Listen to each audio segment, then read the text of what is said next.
Neste trabalho, realizado dentro da disciplina de Tecnologia da Edificação 1, tivemos como objetivo agendar visitas a uma edificação em construção, com o fim de realizar um relatório analisando diversos aspectos da fabricação até a finalização da obra.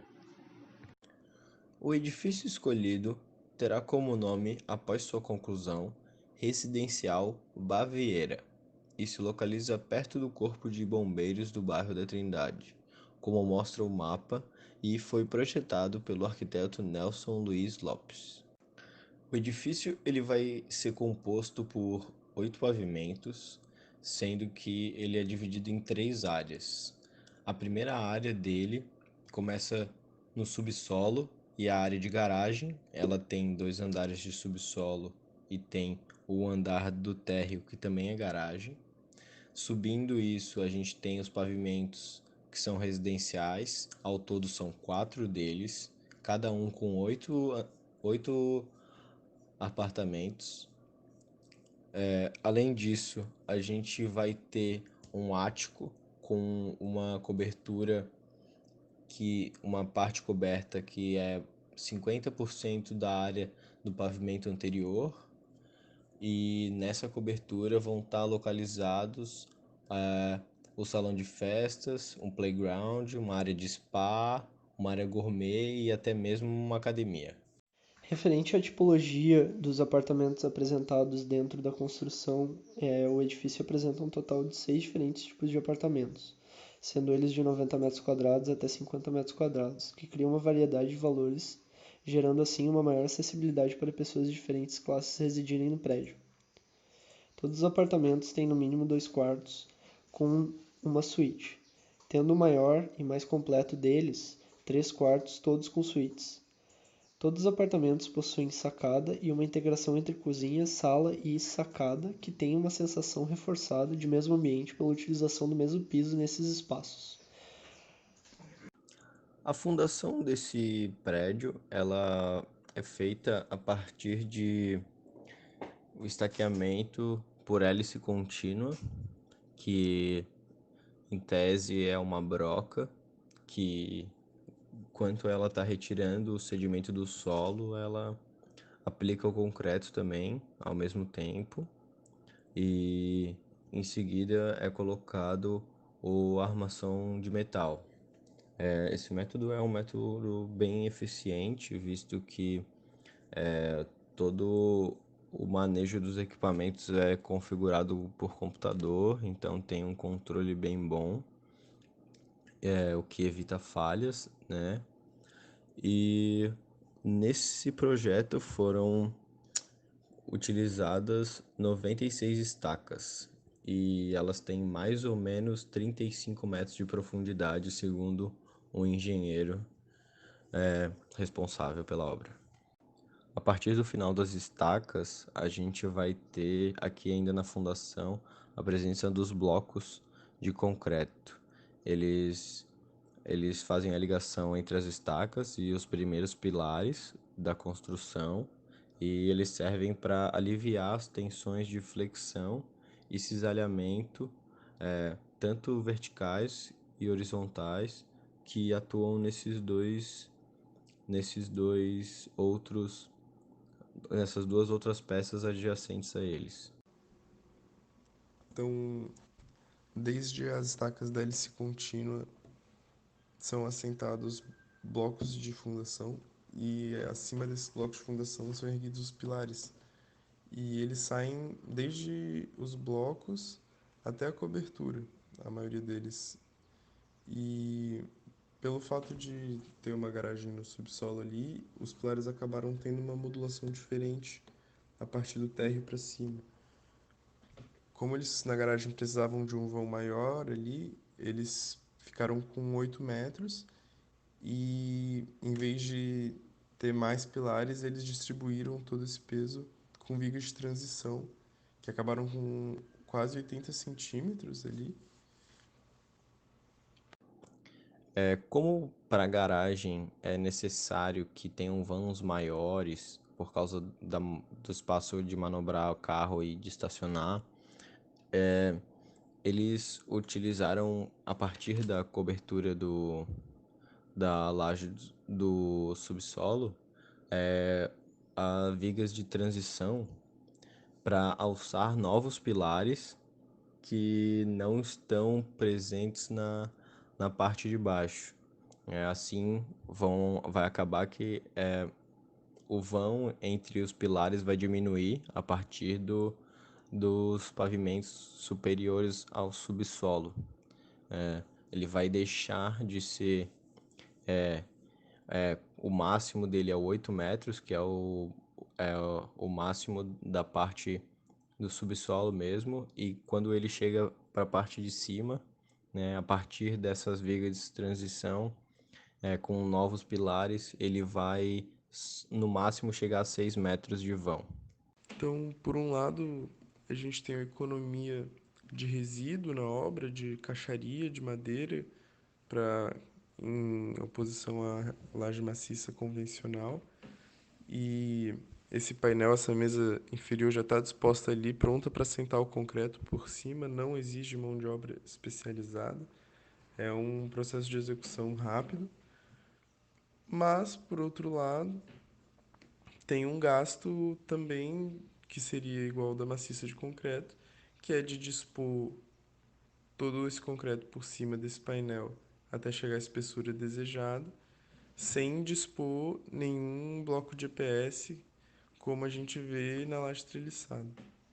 O concreto que foi utilizado nessa obra é o do tipo FCK30, né? Ele possui uma resistência de 30 megapascal, né? E para concretar essa laje, na verdade, cada uma das lajes, né? De acordo com o engenheiro e outros trabalhadores que estavam na obra também, eles disseram que é em torno de 162 metros cúbicos de concreto e que equivale a mais ou menos 20 caminhões. E quando após o final da concretagem, né, eles vão aguardar um, um, um tempo de mais ou menos 30 a 40 dias para que esse concreto vá atingir essa rigidez necessária e aí eles vão conseguir finalmente poder tirar as estacas que estão segurando a laje até então. E com relação às caixarias que formam as vigas, a gente tem um sinal de boa gestão, boas práticas de construção civil, que é a utilização de espaçadores. Os espaçadores eles têm a função de garantir o afastamento das ferragens da armação e as faces externas da viga. E por que isso é importante? Isso é importante porque se esses vergalhões ou os estribos, a armação que seja, fica exposta ao ar, ela oxida e isso pode comprometer a estrutura. Então, nessa obra foram utilizados os espaçadores Roseta e o Cadeirinha, como vocês podem ver na foto. E o espaçador Cadeirinha também é chamado de centopeia. O centopeia nada mais é do que a cadeirinha em série que pode ser utilizada ao longo da viga transversalmente. A maioria das paredes de vedação deste apartamento são feitas a partir de bloco cerâmico. As paredes dos, dos apartamentos são simples, com exceção das paredes que dividem um apartamento do outro, né? Pois essas têm um isolamento acústico, sendo uma parede dupla de alvenaria e uma lã de pet no meio. Mas quando a gente for falar dos elevadores e da escada, esses vãos são feitos, possuem a vedação a partir do bloco de concreto. Cobertura. Volta pro problema da vedação, como a gente pegou muito no início a obra. Foi de acordo com o engenheiro responsável pela obra que a gente conseguiu essas informações.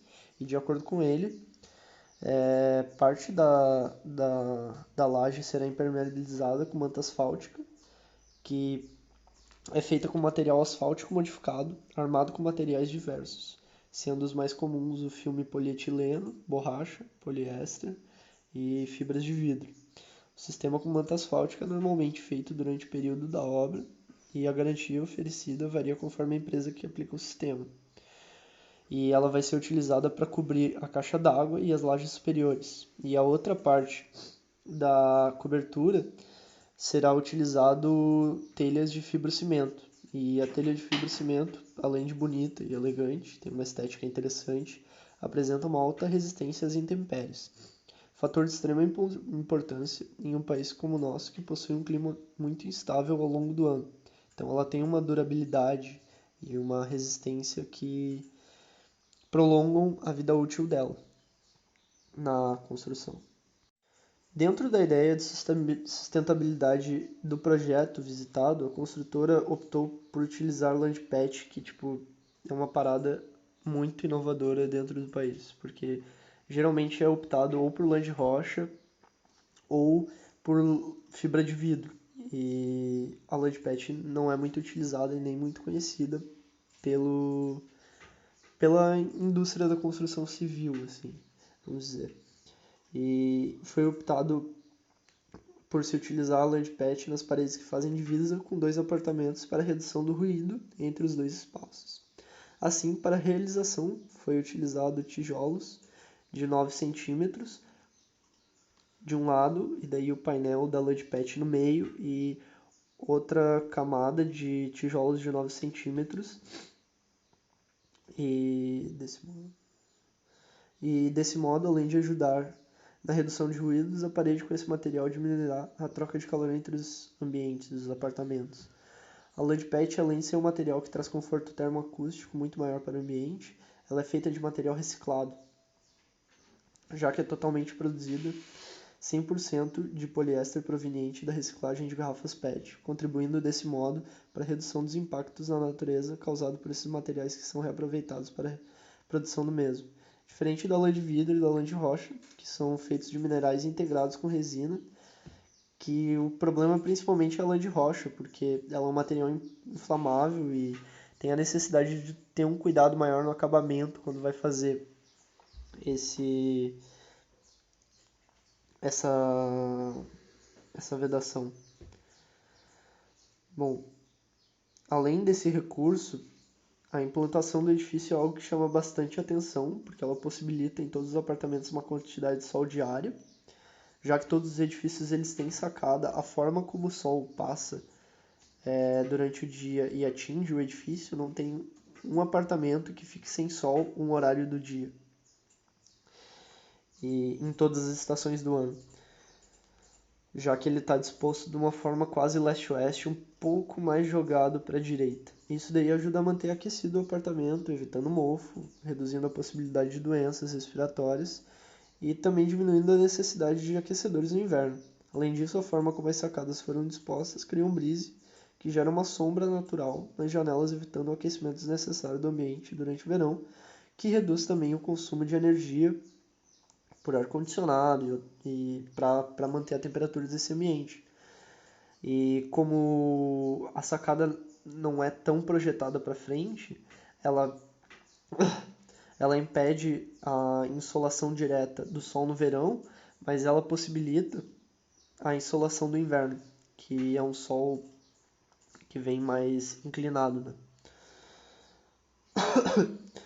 Desse modo, creio que uma boa forma de complementar o aproveitamento dessa luz solar seria com painéis fotovoltaicos, já que não há prédios à sua volta que façam sombra e o terreno atrás do edifício é o corpo de bombeiros. Então, é um descampado que não tem edifícios com uma altura grande, são mais galpões e áreas livres, né? E creio que esse partido que poderia ser tomado aproveitaria uma potência muito grande presente no terreno que acabou sendo deixado de lado, que poderia ajudar a diminuir a conta da luz mensal no edifício, tanto por geração de luz quanto por aquecimento da água, que é uma coisa apresentada dentro da casa do professor Cos da UFSC, que me chamou bastante atenção e que poderia ser apropriado dentro dessa construção.